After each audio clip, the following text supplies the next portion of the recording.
अस्सलाम वालेकुम। मैं हूं नफीसा साजिद और आप देख रहे हैं चैनल आईटी डॉक्टर्स। आज की इस वीडियो में हम सीखेंगे कि हम खूबसूरत से प्राइसिंग टेबल किस तरह से बना सकते हैं। How to make a beautiful pricing table with Elementor free. तो चलते हैं हम अपने डैशबोर्ड की तरफ और देखते हैं हम अपना प्राइसिंग टेबल किस तरह से बनाएंगे।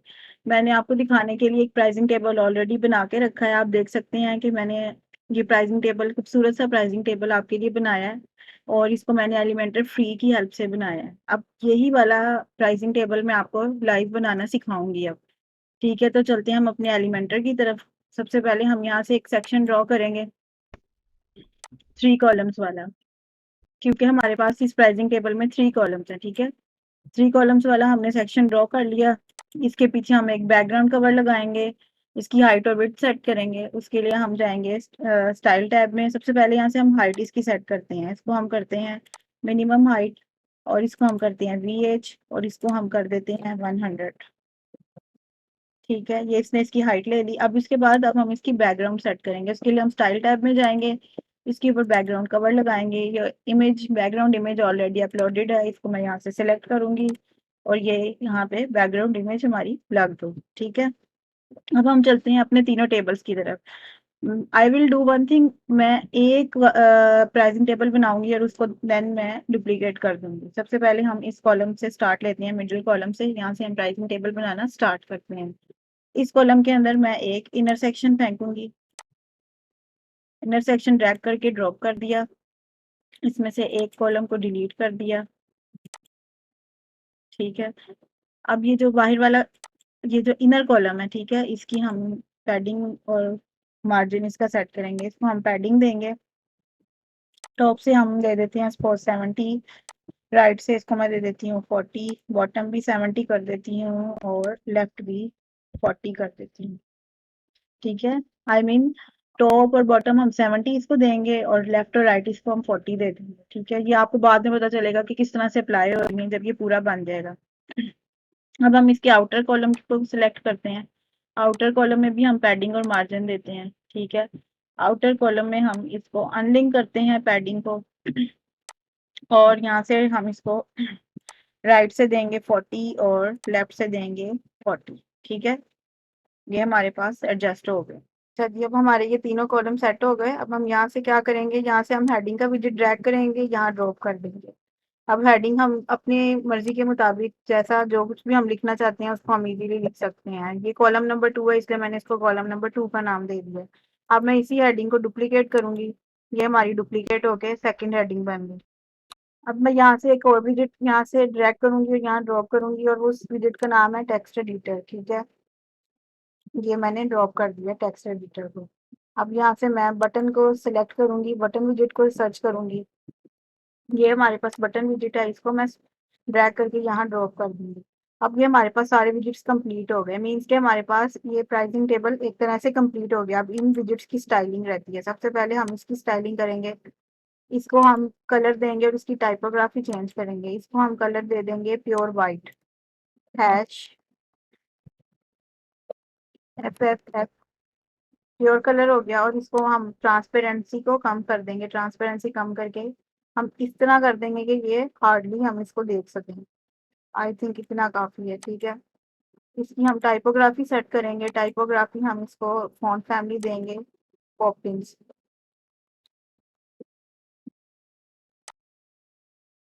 ठीक हो गया, और इसका हम साइज करते हैं ऑलमोस्ट 113 है, 140 पिक्सल इसको हम कर देते हैं। I think that will suits better. उसके बाद हम इसका कलर सेट करेंगे और इसकी टाइपोग्राफी सेट करेंगे।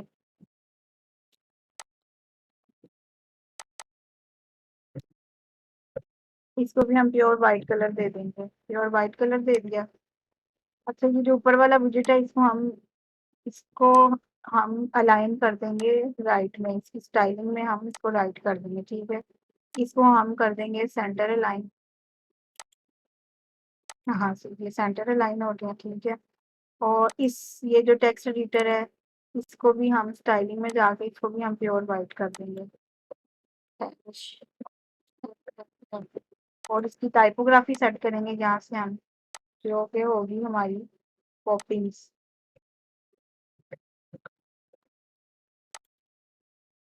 अब बारी है हमारे पास इस बटन की। क्लिक केयर की बजाय हम यहाँ पे लिखेंगे लर्न मोर। बटन को हम सेंटर अलाइन करेंगे। अब हम स्टाइल टैब में जाएंगे इसकी स्टाइलिंग के लिए। सबसे पहले इसकी टाइपोग्राफी को हम पॉपिंग्स करेंगे और फॉन्ट वेट को हम कर देते हैं 600। ठीक है, अब सॉरी, अब हम इसका टेक्स्ट कलर चेंज करेंगे। इसका हम टेक्स्ट कलर कर देते हैं ब्लैक। और ब्लैक का टेक्स्ट कलर कोड होता है #000। और इसकी बैकग्राउंड सेट करेंगे हम वाइट, प्योर वाइट। ठीक है, ये हमारे पास बटन भी स्टाइल हो गया। इसको बॉर्डर रेडियस दे देंगे हम आई थिंक 15 पिक्सल। या दैट लुक्स बेटर। देखिए हमने ऑलमोस्ट सब विजिट्स की स्टाइलिंग तो कर ली है, ऑलमोस्ट कंप्लीट है सबकी स्टाइलिंग। ठीक है, लेकिन इसमें कुछ कमी है, और कमी ये है कि इन सब विजिट्स में बहुत ज़्यादा स्पेसिंग है। हम उस स्पेसिंग को सेट करेंगे। इस कॉलम को सिलेक्ट करेंगे, जो इनर कॉलम है, जो अंदर वाला है, इसकी स्पेसिंग हम विजिट स्पेस 0 कर देंगे। 0 करने से इसकी विजिट स्पेस कम हो गई। सेकंड काम हम ये करेंगे कि जो हमारे पास हेडिंग है 02 वाली, ठीक है, इसको हम थोड़ा सा मार्जिन देंगे बॉटम से। सपोज हम -80 करते हैं। ठीक है, ये -80 कर दिया हमने। और अब हम इसी कॉलम को बॉर्डर लगाएंगे।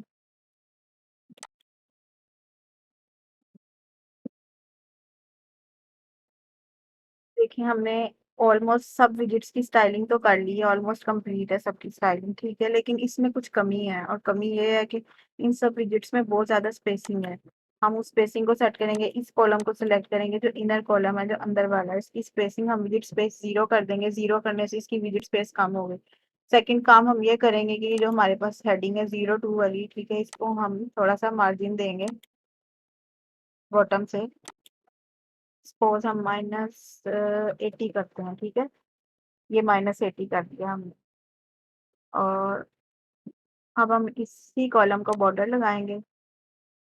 हम इसको बॉर्डर देंगे सॉलिड। ठीक है, और टॉप में और लेफ्ट में सिर्फ बॉर्डर देंगे। टॉप से हम इसको 1 कर देंगे, और लेफ्ट से भी इसको 1 कर देंगे। मुझे सिर्फ यहाँ टॉप पे और यहाँ लेफ्ट पे बॉर्डर चाहिए, और ये बॉटम पे और राइट पे हम बॉक्स शेडो यूज करेंगे। और बॉर्डर का कलर देंगे, सबसे पहले हम इसको प्योर वाइट करेंगे।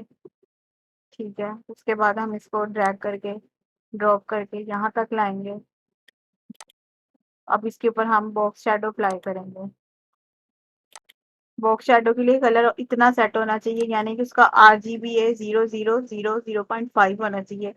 सबसे पहले इसको ड्रैग करके यहाँ लाएंगे। अगर ये ऑलरेडी डिफॉल्ट में सेट है, अगर ये ना सेट हो इन केस, तो मैं आपको वो बता रही हूँ कि इसको सबसे पहले हम यहाँ तक लाएंगे ताकि ये ब्लैक हो जाए, और उसके बाद इसकी ओपेसिटी मिडिल में ले आएंगे, तो ये ऑटोमेटिकली सेट हो जाएगा। ठीक है, अब हम इसको हॉरिजेंटल वर्टिकल ब्लर स्प्रेड, हम इसको शेडो किस तरह से देंगे वो हमारी हमारे पे है। मैं इसको सपोज यहाँ से 20 दे देती हूँ। ठीक है, वर्टिकल भी 20 कर देती हूँ इसको। ब्लर मैं इसका कर देती हूँ 50। और स्प्रेड इसका मैं कर देती हूँ 5। इसको मैं अपडेट कर देती हूँ। ये हमारे पास अपडेट हो गया।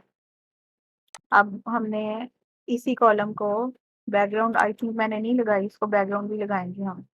इसको हम बैकग्राउंड कलर लगाएंगे।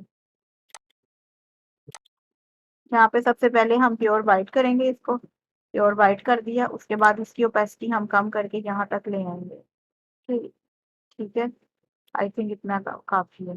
अब आप देख सकते हैं कि जो सब चीजें हैं, ये टेक्स्ट है, ये क्लियरली विजिबल भी है, और ये वाला जो इनर कॉलम है, इसके ऊपर अच्छे से हर चीज नजर भी आ रही है। उसके ऊपर एक ग्लास इफेक्ट, एक ब्लरी इफेक्ट भी अप्लाई हो रहा है। ठीक है, और एक और काम हम करेंगे जो कि हम भूल गए, हम इसके ऊपर बॉर्डर रेडियस अप्लाई करेंगे। कितना? 15। ठीक है, चारों साइडों में, टॉप लेफ्ट राइट बॉटम हम इसको अप्लाई कर देंगे। उसके बाद अपडेट कर देंगे।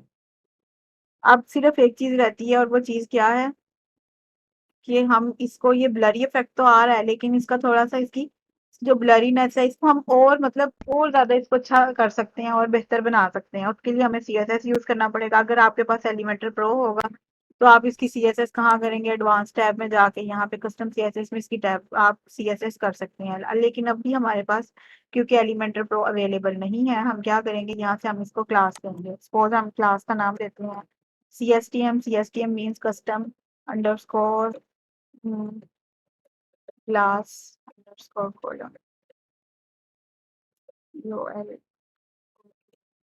कॉलम, ठीक है। इसको हम कॉपी करेंगे, यहाँ से अपडेट कर देंगे। क्लास दे दी, अब हम इसके कस्टमाइज में जाएंगे। कस्टमाइज में जाके हमने इसकी CSS लगानी है, इसलिए हमें कस्टमाइज की जरूरत है।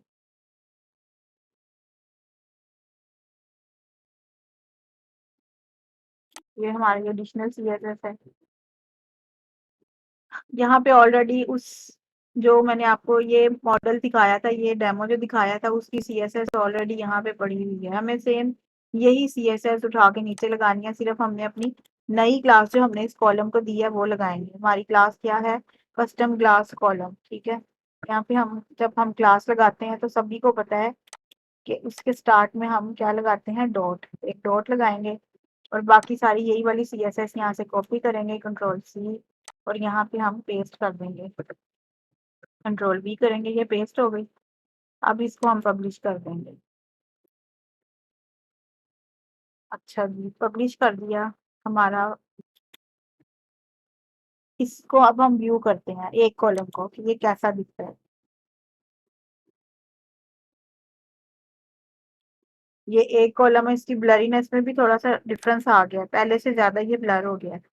हम कस्टमाइज में यहाँ पे इसकी ब्लरीनेस को कम या ज्यादा कर सकते हैं, 5 से इसको बढ़ा भी सकते हैं, कम भी कर सकते हैं, ठीक है। अब हम हमारे पास ये कंप्लीट है, अब हम इसको डुप्लीकेट करेंगे। इसको डुप्लीकेट करना है हमने, डुप्लीकेट किया, ठीक है। एक्स्ट्रा कॉलम को डिलीट कर दिया यहाँ से। एक दफा फिर डुप्लीकेट करेंगे हम, एक्स्ट्रा कॉलम को डिलीट कर देंगे यहाँ से। अब यहाँ पे हम इसको अपडेट कर देंगे।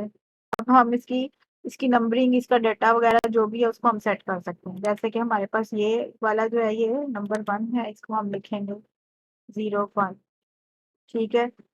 ये नीचे वाला है, इसको हम लिख देते हैं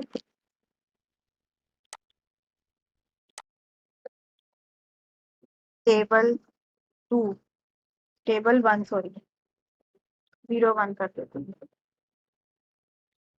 ये हमारे पास ऑलरेडी कॉलम 2 है, इसको 2 करेंगे, यहाँ पे इसको टेबल 2 कर देते हैं सिर्फ।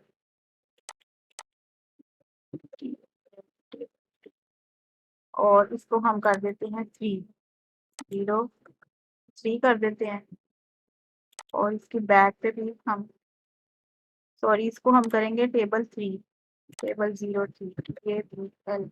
03, और जो इसके बैक पे इसको हम करेंगे 03। इसको अपडेट करेंगे। अब हम इसको व्यू करके देखते हैं कि ये किस तरह से नजर आ रहा है, हमें किस तरह का लग रहा है, देखने में क्या लग रहा है।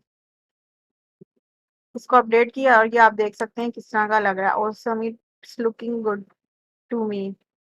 आप लोगों को भी आई होप अच्छा लग रहा होगा। एक और चीज जो हमने इसकी CSS लगाई है, उसका इफेक्ट बताने के लिए आपको मैं फॉर द टाइम एक कॉलम की क्लास को रिमूव करके आपको दिखाती हूँ कि किस तरह से लगता है अगर हम इसकी CSS को रिमूव करें तो, ठीक है। टेबल नंबर 1 की हमने CSS कॉलम से रिमूव कर दी, क्योंकि क्लास रिमूव हो गई, इस वजह से उसकी CSS अप्लाई नहीं होगी। अब जब हम इसको रिफ्रेश करेंगे, आप देख सकते हैं टेबल नंबर 1 में और 2 में कितना डिफरेंस है। उसका टेक्स्ट भी इतना विजिबल नहीं है, इतने क्लियर नहीं है। और टेबल नंबर 2 और 3 को देखिए आप, ठीक है। यहाँ पे हम अगेन क्लास लगा देंगे, वो क्लास लगाने के बाद इसको अपडेट करेंगे और इसको रिफ्रेश करके देखेंगे हम। ये रिफ्रेश हो रहा है, इसके बाद हम उसको व्यू करेंगे और आप देखें, व्यू में आप देख सकते हैं ये तीनों टेबल्स एक जैसे हो गए हैं। इसके ऊपर CSS अप्लाई भी हो सकती है, ठीक है। अब हम चलते हैं इसकी रिस्पॉन्सिवनेस की तरफ। सबसे पहले हम इसको टैबलेट पे सेट करते हैं। इसकी रिस्पॉन्सिवनेस के लिए, टैबलेट पे रिस्पॉन्सिव करने के लिए इसको क्या करेंगे, हम इसकी जो कॉलम्स हैं, जो आउटर कॉलम्स हैं, उसकी विड्थ को हम सेट करते जाएंगे। इसकी हम विड्थ कर देंगे 100%। ठीक है, ये इस तरह से सेट हो गया। इसी तरह हम सेकंड कॉलम को सेलेक्ट करेंगे, इसकी भी विड्थ कर देंगे हम 100%। ठीक है, इसमें हम एडवांस टैब में जाके इसको टॉप से हम मार्जिन देंगे, मार्जिन को अनलिंक करेंगे, टॉप और बॉटम से हम दे देंगे 40 और बॉटम से भी 40 कर देंगे, ताकि इसके नीचे वाले से और ऊपर वाले कॉलम से डिफरेंस रहे। ठीक है, फिर हम नीचे जाते हैं थर्ड कॉलम पे, इसको भी हम 100 कर देते हैं। ठीक है, ये हमारे पास तीनों कॉलम सेट हो गए। अब हम इसको मोबाइल पर रिस्पॉन्सिव करेंगे। मोबाइल पे हम रिस्पॉन्सिव करने के लिए देखेंगे, हमें कुछ ज़्यादा काम नहीं करना पड़ेगा इसके ऊपर, सिर्फ हमारे पास ये वाला टेक्स्ट है, इसको थोड़ा सा एडजस्ट करना पड़ेगा। वो भी किस तरह से, हम इस टेक्स्ट को सिलेक्ट करते हैं, इसका फॉन्ट साइज थोड़ा सा हम कम कर देते हैं, ताकि सबसे पहले इसको करके देखते हैं, ताकि ये एक लाइन में आ जाए, वन लाइनर टेक्स्ट हो जाए, टू लाइनर ना रहे, क्योंकि ये टू लाइनर अच्छा नहीं लग रहा। इसको हम यहाँ से ड्रैग करके ये 130 कर देते हैं हम इसको। ठीक है, अब ये अच्छा लग रहा है। यहाँ से इसको भी हम 130 कर देते हैं, स्टाइल टैब में जाके इसको हम करते हैं 130, और इसको भी हम कर देते, ये ऑलरेडी ये वन लाइनर है, लेकिन फिर भी हम सब कॉलम्स की जो फॉन्ट साइज है उसको सेम ही रखेंगे, इसको भी 130 कर देते हैं। ये हमारे पास अपडेट हो गया। अब ये तीनों कॉलम्स हमारे पास रिस्पॉन्सिव भी हो गए हैं। ठीक है, तीनों प्राइसिंग टेबल हमारे पास रिस्पॉन्सिव हो गए हैं। Today in this video we have learned how to create a beautiful pricing tables with free Elementor। आज की इस वीडियो के साथ इतना ही, मिलते हैं अगले वीडियो में। अगर आप चैनल पर नए हैं तो चैनल को सब्सक्राइब करें और कमेंट में ज़रूर बताइएगा कि आपको मेरी वीडियो कैसी लगी और आप किस बारे में और वीडियो देखना चाहते हैं। आज के लिए इतना ही, अल्लाह हाफिज़।